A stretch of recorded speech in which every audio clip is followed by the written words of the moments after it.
No recuerdo el momento exacto en que conocí a Pablo, pero fue durante el primer año en la universidad, cuando todo se sentía emocionante. En esos días, uno busca su lugar, intenta pertenecer a algún grupo, y Pablo era de esos chicos que destacaban. Su risa contagiosa, la facilidad con la que hablaba con cualquiera, y la forma en que parecía tener siempre la respuesta correcta, lo hacían el centro de atención en cualquier situación. Así fue como nos cruzamos, de manera casi inevitable. No tardamos en convertirnos en amigos, esos que siempre están juntos, riendo de las mismas tonterías, compartiendo clases y quedándose en la biblioteca para estudiar, aunque rara vez lo hacíamos en serio. Pablo y yo no solo éramos amigos cercanos, sino que también formábamos parte de lo que muchos consideraban el grupo más conocido de la universidad. No éramos los mejores estudiantes ni los más rebeldes, pero siempre estábamos en el lugar adecuado, en el momento adecuado. Las fiestas, los eventos, las reuniones informales, allí estábamos. Todo parecía girar en torno a nosotros, y me sentía atrapada en esa vorágine de popularidad. Nos gustaba estar rodeados de gente, y en cierto modo, la atención era adictiva. Recuerdo una noche en particular, en una de esas fiestas en casa de una amiga. El ambiente era perfecto, luces tenues, música alta y un sinfín de conversaciones superpuestas. En algún momento de la noche, mientras todos reían y brindaban, Pablo se acercó a mí. Me miró a los ojos, con esa seguridad que siempre lo había caracterizado, y me pidió que fuera su novia. Todo ocurrió tan deprisa que apenas tuve tiempo de procesarlo. No lo pensé demasiado, simplemente dije que sí. En ese momento, parecía la decisión correcta. ¿Lo amaba? No lo sabía entonces, y tal vez ni siquiera me importaba. La verdad es que, más allá de mis sentimientos por Pablo, me encantaba la idea de ser parte de la pareja más famosa de la universidad. Todo el mundo comenzó a hablar de nosotros, y yo disfrutaba del brillo de ser el centro de todas las miradas. Después de 4 meses de relación, decidimos que sería más cómodo mudarme a su apartamento. Era un pequeño departamento alquilado, modesto pero acogedor, en el que pasábamos gran parte del tiempo con nuestro grupo de amigos. No era lujoso, pero tenía su encanto. 2 habitaciones, una sala de estar donde siempre había alguien tirado en los sofás y una cocina abierta que rara vez se usaba para algo más que preparar café o calentar comida rápida. Nuestro dormitorio estaba al final de un largo pasillo. Recuerdo que me gustaba esa sensación de aislamiento, como si al cerrar la puerta nos desconectáramos del mundo, aunque a menudo los ecos de las conversaciones y risas en la sala nos recordaban que no estábamos solos. La otra habitación, más pequeña, casi nunca se usaba. Solo servía de refugio para algún amigo que se quedaba después de una noche de excesos. Era como un cuartito olvidado, siempre desordenado, con colchones en el suelo y ropa tirada por todas partes. De algún modo, reflejaba el caos de nuestras vidas. En aquellos días, todo era fiestas, risas y momentos compartidos.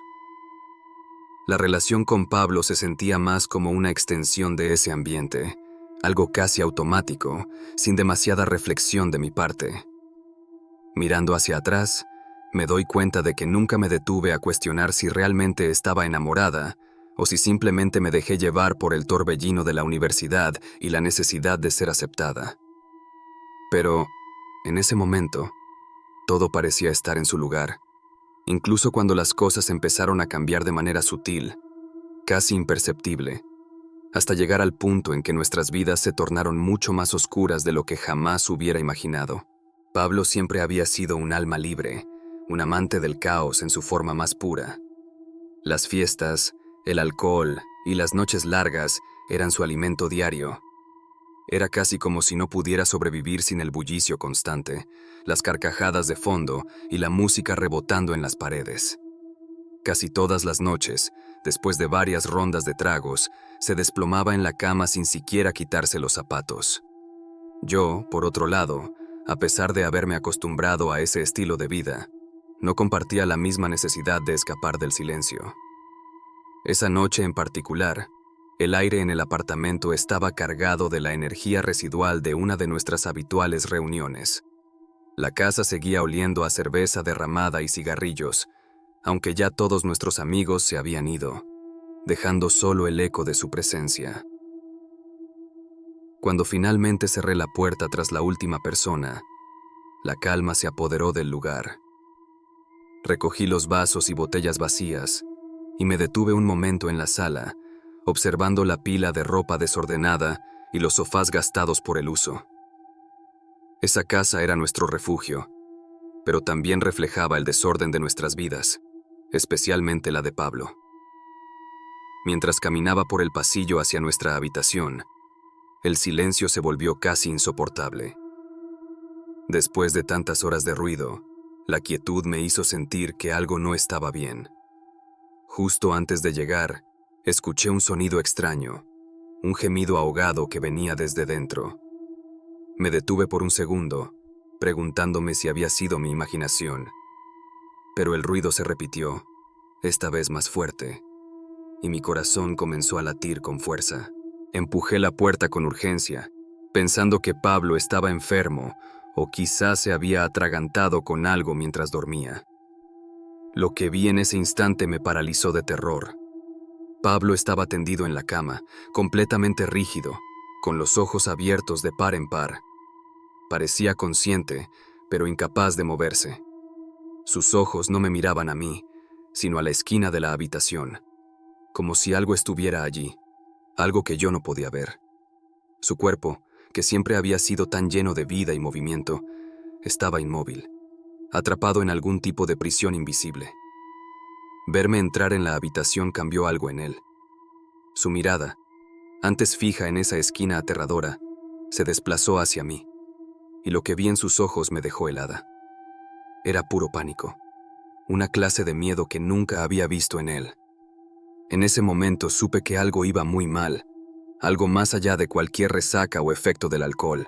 Corrí hacia la cama y comencé a llamarlo por su nombre. ¡Pablo! ¡Pablo! ¿Qué te está pasando? Por favor, reacciona.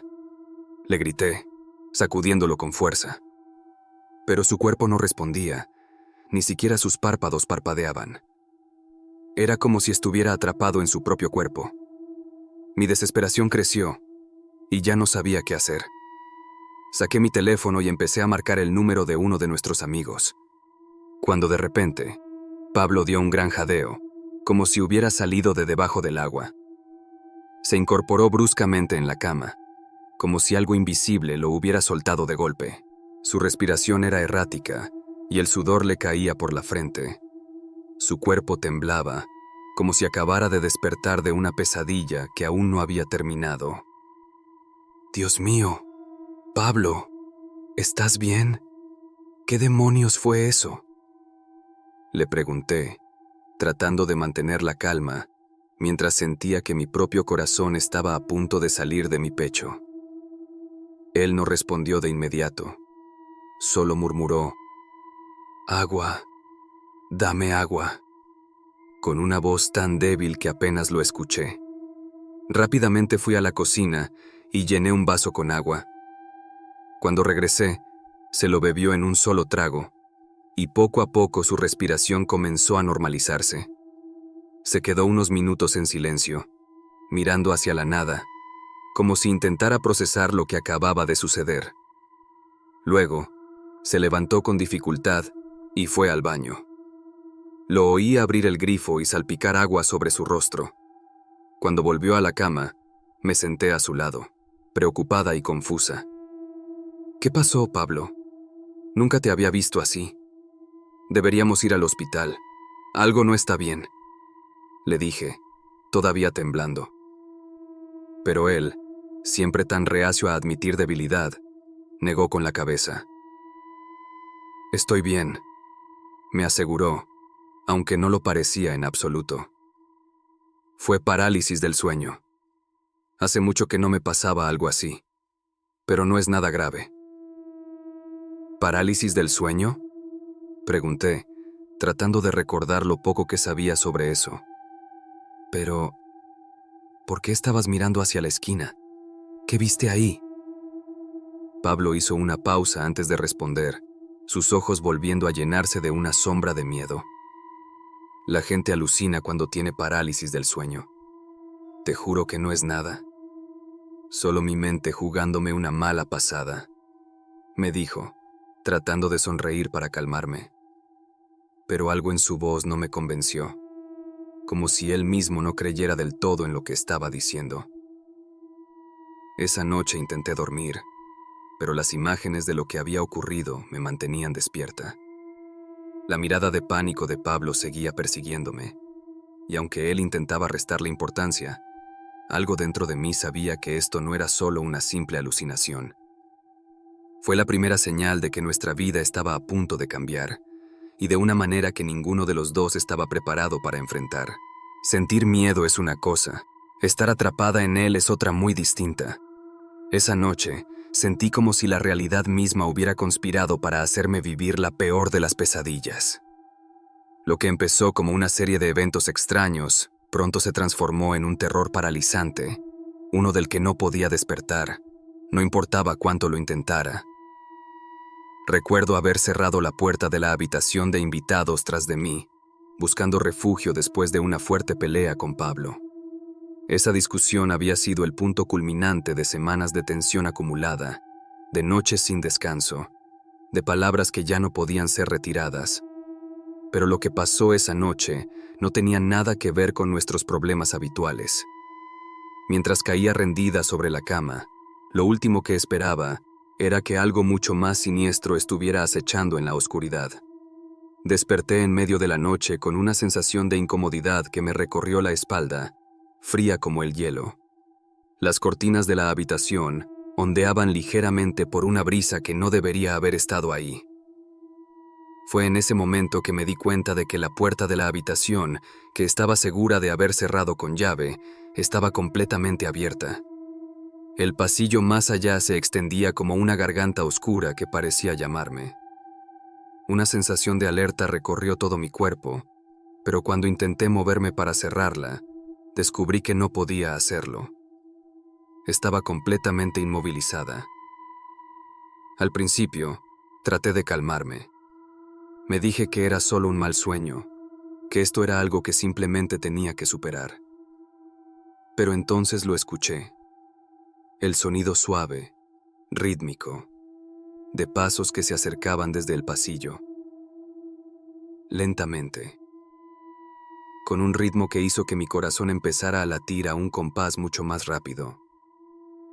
El terror comenzó a invadirme de una manera que nunca antes había experimentado. No era un miedo común, era un pánico visceral que hacía que mi respiración se volviera pesada y mi cuerpo temblara, aunque no podía moverme. La presión en mi pecho aumentaba a medida que los pasos se acercaban, y fue entonces cuando vi la mano nuevamente. Asomándose desde el borde del marco de la puerta, esa mano huesuda y deforme, con dedos alargados y grises, como si pertenecieran a una criatura que no tenía lugar en este mundo. Los dedos arañaban la madera de la puerta con un sonido suave pero inconfundible. No podía gritar, no podía siquiera apartar la mirada. Era como si mi propio cuerpo me hubiera traicionado, dejándome a merced de aquello que estaba por aparecer. Entonces, apareció. Al principio, solo una sombra. Una figura negra que se fue delineando lentamente desde la oscuridad, como si se deslizara fuera del pasillo, tomando forma frente a mí. Mi corazón martillaba en mi pecho, y el terror escalaba con cada segundo que pasaba. Lo que más me impactó fueron sus ojos. Esos ojos amarillos, enormes, carentes de pupilas, que parecían brillar con una luz propia, como faros en la noche. No había vida en ellos, pero sí una malicia horrible, una presencia que me hacía sentir que no era simplemente una alucinación. Era real. Estaba ahí, observándome. La figura, que ya era aterradora por sí sola, dio un paso más allá de lo imaginable cuando sonrió.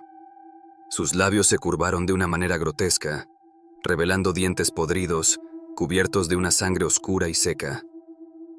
Aquella sonrisa no era humana. Era la sonrisa de una criatura que disfrutaba del sufrimiento, que se alimentaba del miedo. Sentí que mi corazón podría detenerse en cualquier momento, como si no pudiera soportar la presión de aquel terror. Mis pensamientos eran un caos, una tormenta descontrolada. ¿Era esto real? ¿Era esto lo que Pablo había visto aquella noche, cuando lo encontré paralizado, con los ojos llenos de miedo? ¿Cómo era posible que ambos estuviéramos presenciando lo mismo? No podía procesarlo. No podía racionalizar lo que estaba ocurriendo. Pero sí sabía una cosa. Aquella figura estaba cada vez más cerca. Y yo no podía hacer nada. De repente, escuché pasos apresurados acercándose desde el otro extremo del pasillo, acompañados de golpes en la puerta. ¡Sofía! ¡Sofía! Era Pablo, llamándome desesperado. Fue en ese momento, justo cuando el pánico me embargaba por completo, que la figura desapareció. Se desvaneció en el aire, como si nunca hubiera estado ahí. Sentí que el peso de su presencia se desintegraba, y fue entonces cuando finalmente pude soltar un grito desgarrador. Corrí hacia la puerta, pero mi cuerpo aún temblaba, debilitado por la experiencia. Escuché a Pablo golpeando la madera desde el otro lado, intentando abrir la puerta. Pero lo más extraño era que, esta vez, la puerta estaba cerrada con llave. ¿Cómo era posible? Juraría que la había visto abierta solo unos segundos antes. Con manos temblorosas, logré girar la llave y abrir la puerta, pero el esfuerzo fue demasiado para mi cuerpo, y me desplomé en el suelo, inconsciente. Cuando desperté, la luz del día llenaba la habitación. La calidez del sol parecía casi surrealista después de la fría oscuridad que había experimentado. Pablo estaba a mi lado, con una expresión de preocupación en su rostro que no había visto antes. Me ayudó a sentarme, y con una voz suave, me preguntó qué había ocurrido la noche anterior. Al principio no sabía qué decir. Parecía tan irreal ahora, bajo la luz del día, pero sabía que lo que había visto y sentido era demasiado vívido para ser una simple pesadilla. Respiré hondo y le conté todo. Desde la puerta abierta, los pasos, hasta la aparición de la figura y su sonrisa maligna. Cuando terminé, esperaba que Pablo se mostrara escéptico o que intentara tranquilizarme, diciéndome que había sido solo un mal sueño. Sin embargo, lo que ocurrió fue algo muy distinto. Al escuchar mi descripción del hombre de los ojos amarillos, vi cómo el color de su rostro se desvanecía. Sus manos comenzaron a temblar ligeramente, y me miró con una mezcla de incredulidad y terror. ¿Es verdad lo que dices, Sofía? ¿Lo viste de verdad? Su voz apenas era audible, como si no quisiera que las palabras cobraran demasiada fuerza al decirlas en voz alta. Claro que es verdad, respondí, sintiendo el miedo volver a invadirme al recordar esos ojos brillando en la oscuridad. No sé lo que era, pero lo vi, lo sentí. ¿Qué está pasando, Pablo? ¿Qué significa todo esto? Hubo un largo silencio antes de que Pablo finalmente hablara de nuevo. Creo que hay algo que no te conté aquella noche en la que me viste paralizado,